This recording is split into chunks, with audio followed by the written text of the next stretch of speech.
It's time for our discussion segments where we're going to be doubling back on the conversation we had in the phone-in segment. We're talking about Nigeria's anti-graft war, lingering challenges that inundate anti-corruption efforts. Now, the fight against corruption in Nigeria remains one of the most critical but challenging aspects of governance. Like we all heard from the phone-in segment, everybody spoke about the fight against corruption, the whistleblower policy, and how they see it as just the gimmicks between the government and the anti-corruption agencies. It is literally a fight against corruption in the country. Now, with numerous strategies, reforms, and institutional efforts, corruption continues to pose a significant obstacle to Nigeria's socio-economic development. Now, despite the establishment of agencies like EFCC and the ICPC, despite these agencies, Nigeria is still grappling with issues corruption, whistleblowing policy, the fight against corruption, political leaders evading, court cases. Nigerians not seeing the end result of this fight against corruption or seeing the funds being recovered or looted being used. Cases are being swept under the carpet. All of these are still playing around when it comes to the supposed fight against corruption in the nation. Now, to help us have a better understanding of these issues, we have our guest who will be joining us, via Zoom from Adamawa. He's an anti-corruption campaigner. We have Sunday Amos. Good morning, Mr. Sunday. Thank you for joining us. Thank you. Good morning. It's always a pleasure. Hello, good morning, Mr. Sunday. It's good to have you with us this morning in the studio. Thank you. Good morning. It's always a pleasure. All right. So let's just, let's have this conversation. What's your thoughts on the fight against corruption in Nigeria? Nigerians are skeptical, saying that it's just a gimmick and there's nothing there. They don't see any results. They don't even trust the system that this is actually happening. So what's your thought about the entire fight against corruption, the anti-corruption war, and all that is playing out in that part? Yes. Thank you for inviting me. When you keep doing things and you are not getting results, then there is every reason to remain skeptical about the whole purpose of setting up these agencies. When Nuhu Ribadu, the pioneer chairman, started and we began to see snippets of results, we were very, very optimistic. But as time went on, we saw the anti-corruption agencies lose their teeth or lose their bite. Not only that, they degraded into bastions of corruption themselves, allegedly. When you hear of relooting of looted funds, and so on and so forth.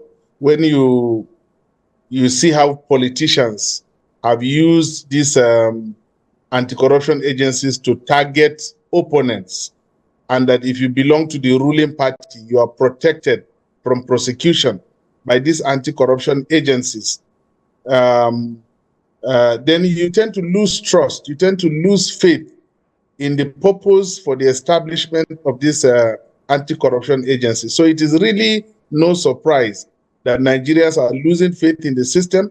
And when you hear allegations that when you are a member of the EFCC or the ICPC, you have an opportunity to enrich yourself, and they become millionaires, and nobody is checking the activities of EFCC itself. So when you look at the general outlook of these agencies that were established in good faith and how they are currently conducting their activities, it leaves much to be desired. And that is why even they themselves, the officers of the anti-corruption agencies, seem to be engaged more in media blitz than in the actual fight against corruption. You do more media engagement than the actual fight against corruption. And the last time I've had to say that when you see the EFCC now targeting people who are spraying money at parties, you know that they don't have work to do. So honestly, a lot leaves much to be desired, and increasingly Nigerians are losing faith with why these systems have been established, increasingly. Interesting, Mr. Sunday. I hear you when you talk about these agencies losing steam. But just to help us understand what has transpired over the years, why do you think the situation in Nigeria is completely different? Is it a case of the operators of this law now becoming one and the same as the looters? Or why is it difficult for us to be, able to deploy these anti-corruption agencies in the way and manner? And we have quite a number of them, whether it's the EFCC or the ICPC or even the fraud units within the Nigerian police force. We have Savicom within the spheres of the civil service. We have all of the committees, oversight committees in the National Assembly and all of that. Why is it practically impossible to fight corruption in Nigeria? Well, thank you, sir. You see, for me, there are 2 or 3 fundamental things. One is the independence of these anti-corruption agencies.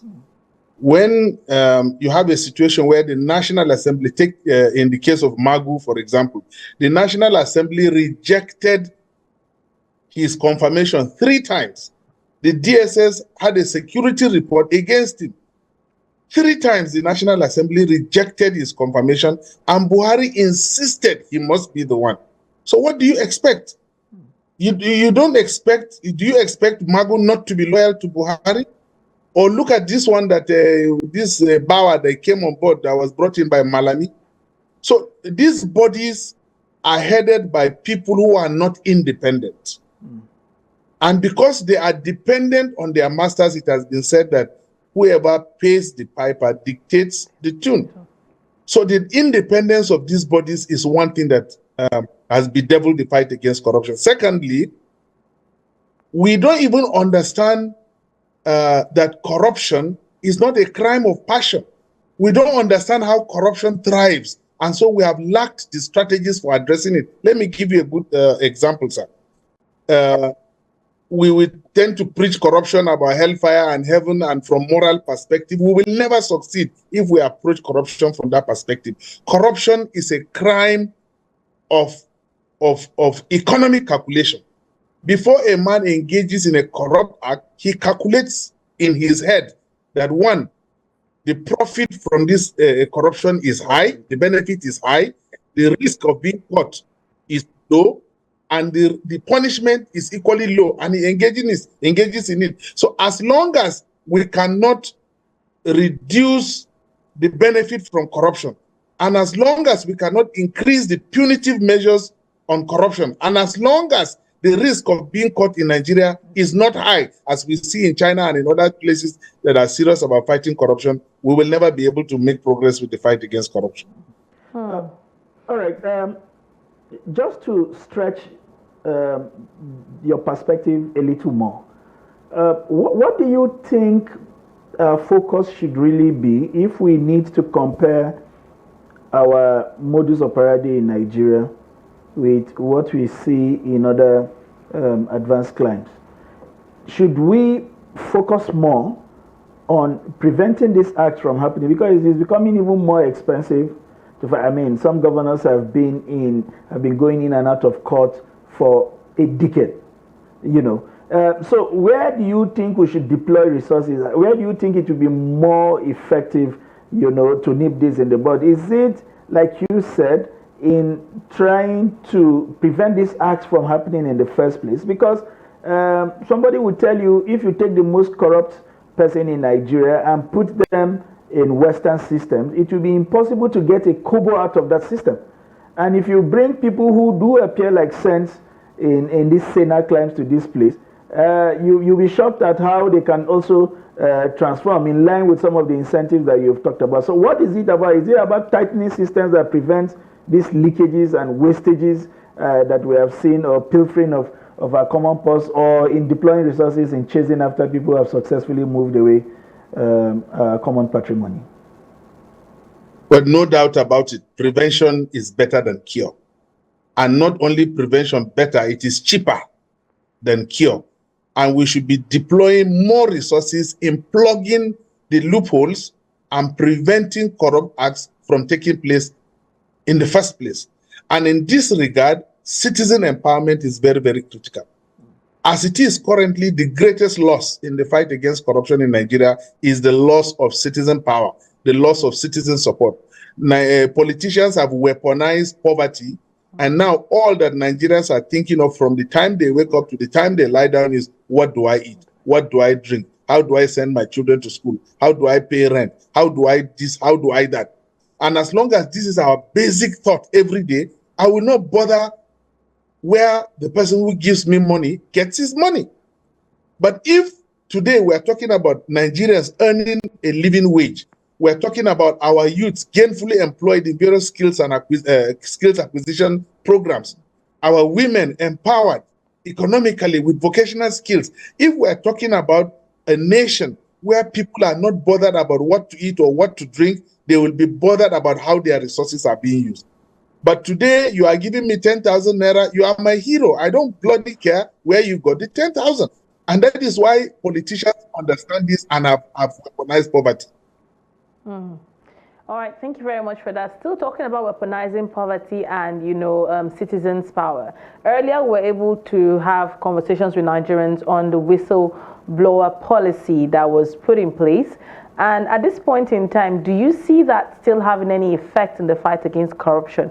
Being that people are a lot more interested in wanting their own cut of whatever money is being stolen because they don't trust protection or even getting compensation for whistleblowing.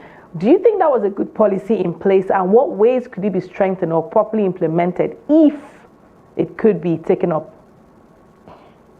The whistleblower policy was a good policy that was poorly planned and poorly implemented.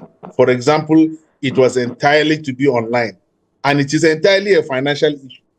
But whistleblowing is not, okay, you tell me I'm going to get 10%. If it is blow a whistle about somebody stealing a caterpillar from the place of work, how do I get 10% of caterpillar? And besides, there is no protection for the whistleblowers. And at the end, you will be exposed and you will be in trouble. So it's an excellent policy, but poorly planned, poorly executed, and so it was a baby that was dead on arrival. And that is why nothing has come out. Just to be brief for you, it's an excellent policy, but poorly thought out, poorly planned, poorly implemented, and that is why it is next to dead present. You talk about poor implementation and all that. Does that baby still have any pulse that we can probably take into the ICU, rejuvenate, recalibrate, and somehow get it to work for us as a country? Frankly, not under this system that we're operating, sir. Not under this system. Not under this government, not under this kind of judiciary that we have, not under the kind of EFCC and the ICPC that we have, not with the kind of security agencies that we have. Personally, if I want to expose, I would just expose. But talking about the resuscitation of the whistleblower policy and so on, not under the present administration, not under the present system, I dare say no, sir. I sound very pessimistic, but I do not see any hope of this present whistleblowing policy succeeding under this administration with this kind of National Assembly, with this kind of executive, and with the kind of judiciary that we have. I don't see. Recently, we saw the EFCC chairman on a self-purging mission. Some staffs, he claims, have been fired for what appears to be compromise on their part on the fight against corruption. Is that the kind of resuscitation that you would like to see? What can we do, to make these agencies become dogs that can bite and not just back alone? What kind of self-cleansing do you think they would require? Is it one from the outside, where everybody is purged and we go in search of sense? Is it about systems that needs to be strengthened? Or what can we do, to really get values from all of these multiple anti-corruption agencies that we have in Nigeria? My problem with the current EFCC chairman, he likes media too much. So if you purge your staff, must you go to the media? Can't it remain an internal issue? Every institution, every agency that does internal purging, do they all appear on the media to tell you what we chase this staff, we discipline this staff, we do that? We are not seeing results. You are busy appearing on the media, telling us of things you have done inside. These are internal issues. You come out on the media, news. We are not seeing you prosecute successfully people that are, say, allegedly corrupt and so on and so forth. That's my main problem with the present EFCC chairman, sir. No doubt it's good to purge, it's good to punish offenders and so on, but these are internal issues. Keep it internal. What we want to see is people who are looting our commonwealth. You do your homework, do a good prosecution, lock them up. Let us see results. Not these things that this man is doing, sir. I'm not impressed at all with the way the man is handling the fight against corruption. We are not seeing results. We are seeing too much of you on the media. He needs to hide his face and let us see only the results. All right. I think this is what we need to do, sir. Okay. Now let's talk about the role of the judiciary when it comes to the fight against corruption. Do you think they're playing their role well enough? Because people have spoken about, like my colleague here, Mr. Sunday, mentioned prolonged cases and how, corruption cases last well over a decade in court. And sometimes Nigerians even forget that such cases are ongoing. So at this point, what role can be played, can the judiciary play? Or how can we have corruption cases being speeding up to see quick and fast convictions of cases in Nigeria? It's a very difficult question to answer because of the way we've seen the graduation of the judiciary itself. Frankly, let me even say at this point that now, in every case, like all these cases about either Obaseki or Yahya Bello or wherever it is EFCC that is on trial.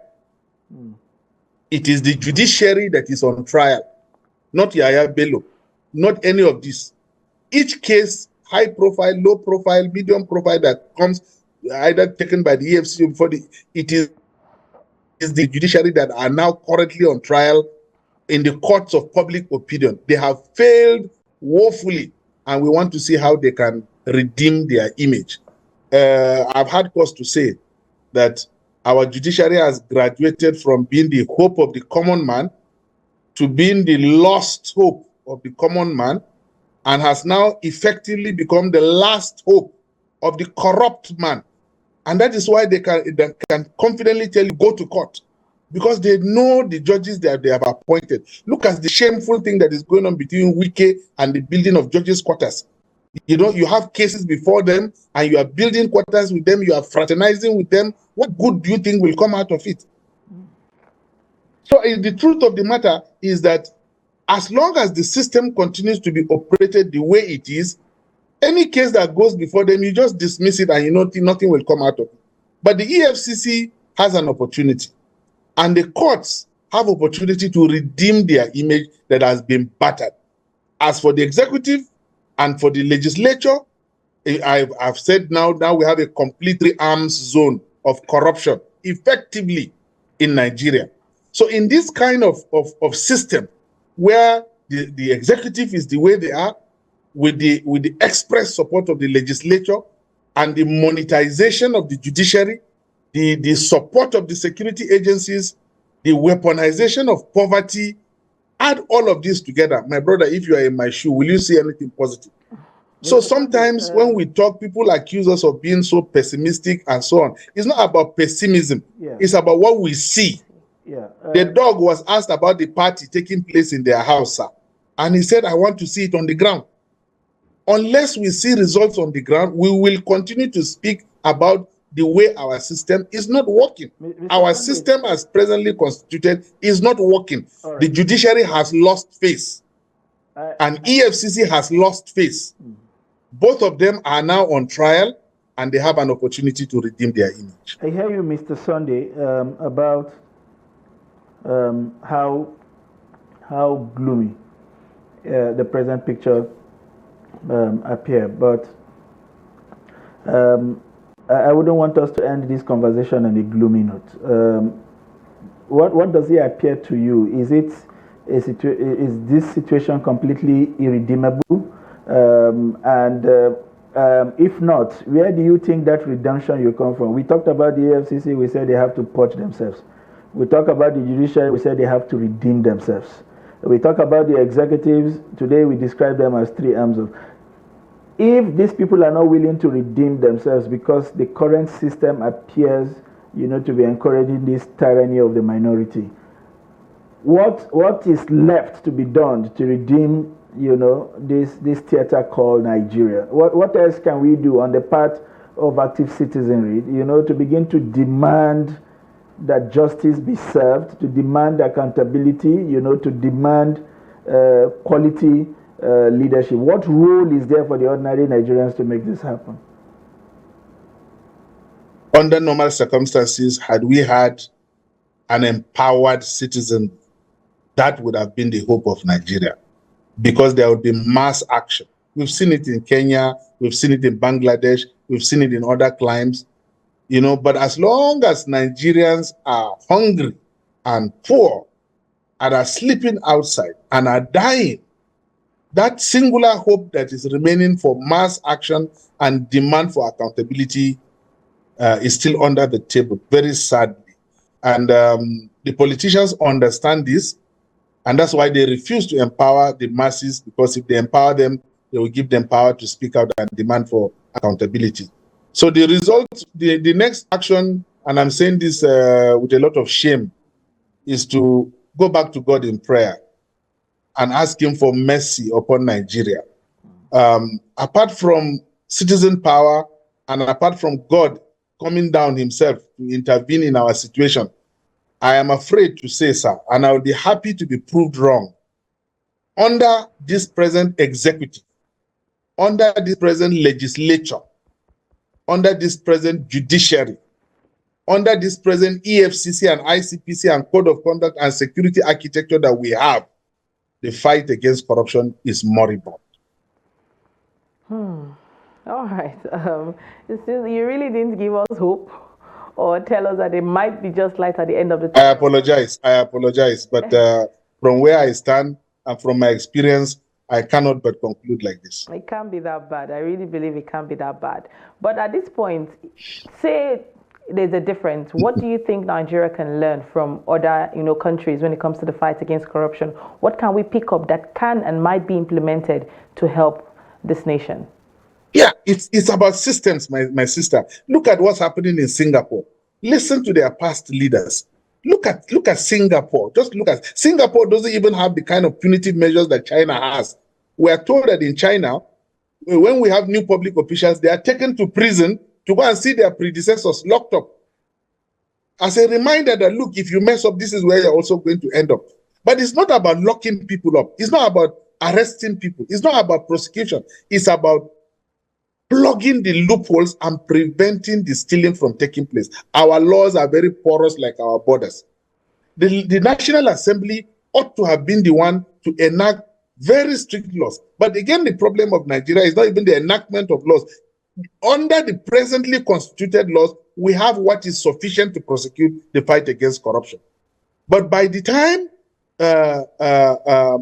the people who are supposed to fight corruption are not independent, the heads of the agencies are not independent, their budgets are tied to the whims and caprices of the executive, then I agree with you, it's not an entirely hopeless situation, but it is safer for me to stand and talk like this than to give hope under the kind of system that we are operating. There is definitely hope, and I just hope that somebody will wake up one day and do what is right that will help Nigeria.